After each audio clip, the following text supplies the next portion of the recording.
You gotta stop making the same carry mistakes that 99% make and win the fight now. You're missing the secret that'll save your life. And you're gonna find out exactly what that is in this video. Many people get a new gun and think they're done. That's like getting your dream car and putting some bald-headed ass tires on it. You gotta focus on the system. We're talking about smart essentials that give you a key advantage in any situation. First, let's talk about the foundations of every carry, a rigid gun belt. Let's talk about my boy Willie. He was just like me when I started off in the gun world. The only thought that came to his mind was getting a brand new fucking gun, and that's it. He didn't have one thought in his mind about a fucking holster or a rigid belt to carry that gun and holster. So one day I got a call from Willie.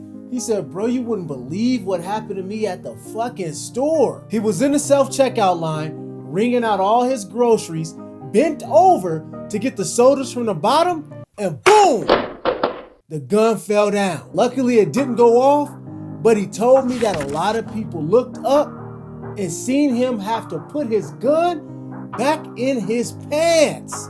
Not only is that super embarrassing, it could have gave him a whole bunch of problems that I know he wasn't ready to face. Luckily, the gun did not go off. He would have let a 12-pack of Mountain Dew ruin his gun journey forever when all he had to do was invest in a good belt and holster. And that could have been a fatal mistake, all because he wanted to skip that key foundation of concealed carry. Think of your belt as the frame of the house. Getting a rigid gun belt is like putting a steel beam in that frame. It keeps your gun straight and ready, which is the first big advantage of everyday carry. But even a perfect frame won't help if the bullets inside your gun are the wrong type. Why do the bullets at the store trick you into thinking that they're safe? Let's find out right now. The bullets that you should be carrying every day should be hollow points or jacketed hollow points. This is the answer to the trick. And the trick is cheap range ammo. And it really shouldn't even be a trick, because if you source from the right places, you can find jacketed hollow points for just about the same. But you say, I shoot this cheap ammo all day at the range and it works perfectly. That's cool, but it's not designed to stop a threat. It over penetrates. Think about the brakes of your car. Full metal jackets are just like trying to stop a Ferrari with a parking brake. Jacketed hollow points are like performance ABS brakes. They're designed for a controlled, fast stop. The bullets expand in a threat, stopping it quickly and not over penetrating, jeopardizing other people around the target. And you probably want to make sure that the grain of that ammo is 147, softening that recoil, giving you the best advantage over every threat out there. We want all the cheat codes here. Now, even if that ammo is perfect, what if your gun fails? It happens to everybody. What are you gonna do if your gun stops working right now? The fastest fix is a piece of gear that costs less than 20 bucks. The answer to that is a spare mag. It's the most forgotten piece of equipment that most consider just an accessory that may be pivotal to winning a gun battle or just clearing their malfunctions at the range. If you come across this issue, the quickest fix is usually a simple tap, rack, bang, which requires you to drop the mag and put in a new one. You must have this advantage in your arsenal as an everyday carrier. Now, Willie probably gonna slap me in the face for keep using him as an example, but his experience provides us with one more lesson. After that grocery store experience, he fixed his holster issues. Even though it was a small little Amazon pickup, it was sufficient enough to keep his gun secure. But what did he do? He got one without the sidecar, and he didn't even get the extra mag carrier. And to tell you the truth, I don't even think he had an extra mag. So every so often in the summertime, I gather up all my boys and we go ahead and have a friendly competition. USPSA, paper targets, steel, you name it, etc., etc. When it was Willie's turn though, he shot 5 rounds, boom, boom, boom, got on the move to the next target, and you already know what happened. The gun stopped running. He spent 15 seconds trying to get that gun back into battery. We kept screaming, drop the mag, change the mag, just change the fucking mag, bro. But he couldn't do it. You know why? Because he had a holster like this? no sidecar, no extra mag carrier, and he didn't even have a spare fucking mag in the first place. Talk about starting off from square zero. This man is living on the ground floor. There's more to everyday carry in firearms than just getting that perfect little gun. You need the right equipment. And I got a few more that are equally important to the first three. If you're already picking up the gems that I'm dropping, smack that like button, bro. Smack it. And let me know down in the comments, what setup do you run? What gun are you running? What ammo do you have in that gun? More importantly, where'd you get your holster from? What belt you got on? Let me know. Let us all know. Maybe you can help somebody else out in those comments. Get their shit together. But first, let's talk about your flashlight. A good flashlight is not just to find your keys. It's the perfect self-defense tool when a gun is not necessary. Now, when you buy a flashlight, do you always look for the biggest number, the most functions? Be honest, that big number is the trick. It's what most people look at, and they have it wrong when they purchase a flashlight. I'm gonna tell you right now what's the correct number you need to be looking at. The number on most of these companies' boxes is a trap. It's a big ass trick. It's only one word you need to look at on them boxes that will effectively stop an assailant in his tracks. And that word is Candela, dog. Everybody brag about them lumens, which is just how bright the light is overall. But the candelas, that's the key. Lumens are like the fog lights on your car.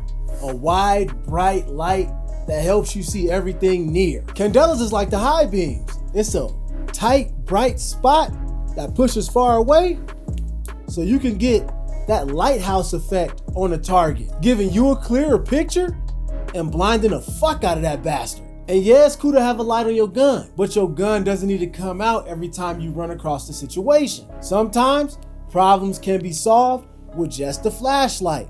And this next item that I'm going to talk about right now. A good knife is another essential you must carry. You need one for two main reasons: utility and emergencies. Imagine that you're stuck in an upside down car. You're not injured, but you're trapped in your seatbelt. What's the only tool besides your hands that can help you get out of that jam in less than 10 seconds? Your fucking knife, bro. Think of your knives as like the jumper cables to your car. You don't need them every day, but when you do, nothing else will work. These tools are not just for opening up letters or your Amazon packages. They can release somebody from a dangerous situation, cutting them from seatbelts or releasing them out of clothing that's keeping them confined. But in a self-defense situation, they offer two tactical advantages that most people don't even think of until it's too late. Depending on the access that you have to your firearm at the time, this could be your first line of defense or your second line of defense.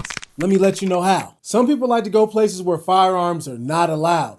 Me, I never go to them fucking places.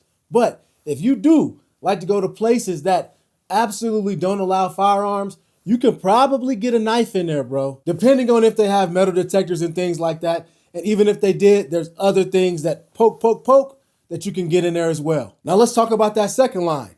If you were in a combative situation and the assailant got the upper hand on you, or you guys are just in a tussle for the firearm, you could easily pull this out of your pocket or this out of your pocket and help create some distance or give a few pokes and jabs and win that battle. We all know the saying goes, never bring a knife to a gunfight, but you should always bring a knife to a gunfight, because when you fighting for your life and it may come down to fisticuffs, you always want that one up, that advantage on whoever you're combating with. And I have all type of knives. I tend to run with a fixed blade or an OTF.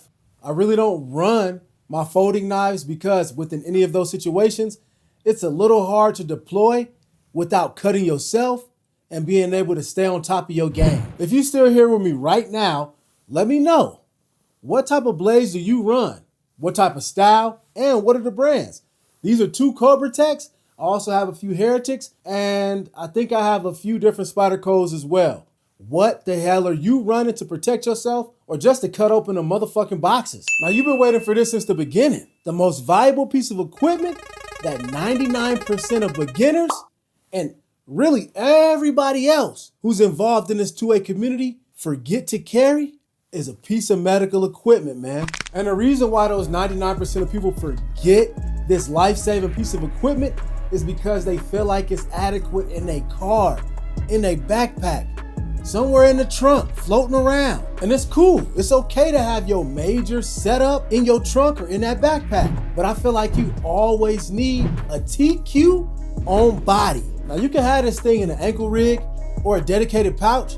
I usually have this thing in my front left pocket, right beside my flashlight. And I usually have my knife and my wallet in my other pocket, and my keys are usually strapped around one of my belt loops. And if I'm dressing totally minimal, I'm usually running a bag from 945 Industries that can hold all of these same essential key elements that you need as a defender, as an everyday carrier. This is absolutely the top piece of equipment that everybody needs but don't have. It's like leaving a fire extinguisher in your attic knowing that your stove is in the kitchen. This piece of equipment is so crucial. I'm gonna go ahead and leave a link down in the description so you can pick one up if you haven't already. Knowing all of this smart gear is the key, but the biggest advantage is the knowledge.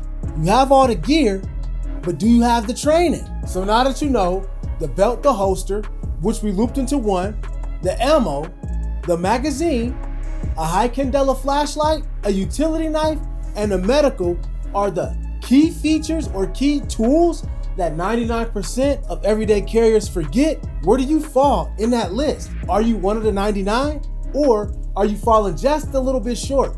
I'm pretty sure most of you cover all of those bases, but how many of you actually keep some sort of medical on you every single day, on body, not just in car? How many of you invested in a high candela flashlight and didn't get suckered and fucked into getting yourself a high lumen piece of shit? How many of you still use the wrong belt, have a piece of shit holster or a pocket clip?